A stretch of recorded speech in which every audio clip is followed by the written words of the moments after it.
मरने से कबल मैं पाकिस्तान का दौरा करना चाहता हूँ। 2 साल कबल ये ऋषि कपूर का ट्वीट था। उन्होंने 65 साल की उम्र में इस जहाने फानी से कूच किया। ऋषि कपूर की पाकिस्तान आने की ख्वाहिश अधूरी रह गई। आज के दिन यानी 30 अप्रैल 2020 को मारूफ बॉलीवुड अदाकार ऋषि कपूर मुंबई के सर H.M. रिलायंस फाउंडेशन अस्पताल में जिंदगी की बाजी हार गए। वो 2 साल के अरसे से कैंसर से जंग लड़ रहे थे। उन्हें गुज़श्ता रोज सांस में तकलीफ के बायस अस्पताल में दाखिल करवाया गया था। उन्हें पाकिस्तान आने की शदीद ख्वाहिश थी। इस सिलसिले में उन्होंने मकबूजा जम्मू कश्मीर के साबिक वजीर आला फारूक अब्दुल्ला से दरख्वास्त भी की थी। ऋषि कपूर को तमाम जिंदगी अफसोस रहा कि वो मुख्तलिफ तनाज़ियात की वजह से अपने आबाओ अजदाद के घर को नहीं देख सकते और पाकिस्तान नहीं जा सकते।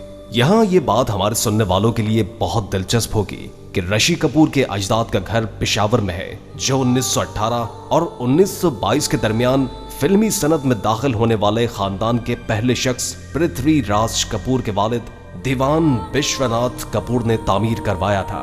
1947 में हिंदुस्तान की तकसीम के बाद कपूर खानदान भारत हिजरत कर गया था। ऋषि कपूर गुज़श्ता साल सितंबर में ही कैंसर का इलाज करवाकर अमेरिका से मुंबई वापस आए थे और रवा साल फरवरी में इनकी तबीयत एक बार फिर खराब होने पर इन्हें अस्पताल मुंतकिल कर दिया गया था। नाजरीन, ऋषि कपूर ने 2 अप्रैल के बाद अपने ट्वीट अकाउंट पर कोई भी पोस्ट शेयर नहीं की थी। इन्होंने 150 से ज्यादा भारतीय फिल्मों में काम किया। इनकी बेहतरीन फिल्मों में बॉबी, चांदनी, अमर, अकबर, एंथनी और दीगर शामिल हैं। इनकी मौत की खबर सबसे पहले अमिताभ बच्चन ने अपने ट्वीट पैगाम में दी। अमिताभ बच्चन का कहना है कि ऋषि कपूर इस दुनिया से चले गए और इनकी मौत ने उन्हें तोड़ कर रख दिया है। एक सच्चे फनकार के लिए कोई भी सरहद मायने नहीं रखती। यही पैगाम हमें ऋषि कपूर ने दिया है। इन्हें हमेशा याद रखा जाएगा।